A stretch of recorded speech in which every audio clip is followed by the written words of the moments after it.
Ta-na-na-na, ta-na-na-na, ta-na-na-na, ta-na-na-na, ta-na-na-na, ta-na-na-na, ta-na-na-na, ta-na-na-na, ta-na-na, ta-na-na. Ìbàjẹ́ ènìyàn kò dáṣẹ́ Olúwa dúró. Ta-na-na-na, ta-na-na-na, ta-na-na-na, ta-na-na-na, ta-na-na-na, ta-na-na-na, ta-na-na-na, ta-na-na-na. Ìbàjẹ́ ènìyàn kò má dáṣẹ́ Olúwa dúró. Nínú ayé mi, nínú ayé rẹ, ìbàjẹ́ ènìyàn dáṣẹ́ Olúwa dúró. Oore tí ò ní gbìmọ̀ lọ́lọ́run máa ṣe nínú ayé mi ló máa ṣe nínú ayé ẹ̀.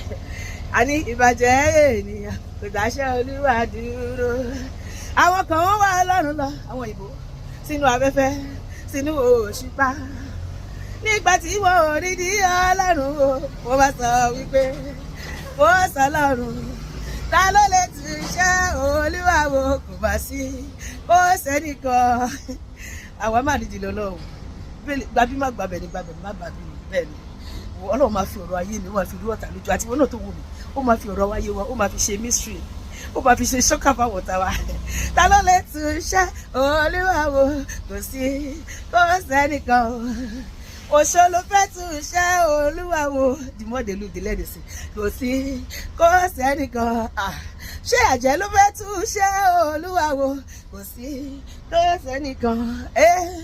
Bàbá nítorí ọ̀rọ̀ rẹ ò gbé ọ̀gá. Bàbá nítorí ọ̀rọ̀ rẹ ò gbé ọ̀gá. Ayé àtọ̀run kọjá lọ, ọ̀rọ̀ rẹ ò ní lọ láìṣẹ. Ọ̀rọ̀ Ọlọ́run máa ṣe nu ayé mi àti ìlérí Ọlọ́run máa ṣe. Bàbá nítorí ọ̀rọ̀ rẹ mo gbé ọ̀gá o. Bàbá nítorí ọ̀rọ̀ rẹ mo gbé ọ̀gá. Ta ló ń dín èmi àti inú ẹ̀ máa rún ó pa ni. Bẹ́ẹ̀ ni. Bákan kan òrégbèrè ẹgbẹgbẹ̀rún rẹ̀ á lọ. Ọ̀rẹ́ mi ṣe gbọ́. Bákan kan òrégbèrè ẹgbẹgbẹ̀rún rẹ̀ á lọ. Ọlọ́run ti rẹ̀ mi àti ẹ sáwọn ọkàn láti bùkún fún wọn. Kò dẹ̀ sóhun tó bá dí wa lọ́wọ́. We're going to get to our own audience. There's some people waiting for you. What are you waiting for? There's something in you want to share with us. God has placed something in you that you want to share to bless our world. Go out there and do it. Don't care what people say. Kí lọ́lọ́run ti fi ṣe lọ́kàn láti fi bùkún fún wa, láti máa fi múnú wa dùn. Lọ ṣe. Má bìkítà ohun tẹ́nikẹ́ni sọ. Tó bá táwọn kan bá like àwọn kan máa like. Gbogbo èèyàn ló like ẹ. Má waste time ara ẹ. Kò sí nǹkan tó lè ṣe. Everybody cannot like you, but God has created you, designed your gift for some particular set of people, and you need to find your own niche. Find your own soul family, your own tribe. Yes. Táwọn kan bá gbà tiẹ̀, àwọn kan gbà tiẹ̀. Bákan kan òrégbèrè ẹgbẹgbẹ̀rún ẹ̀ lọ.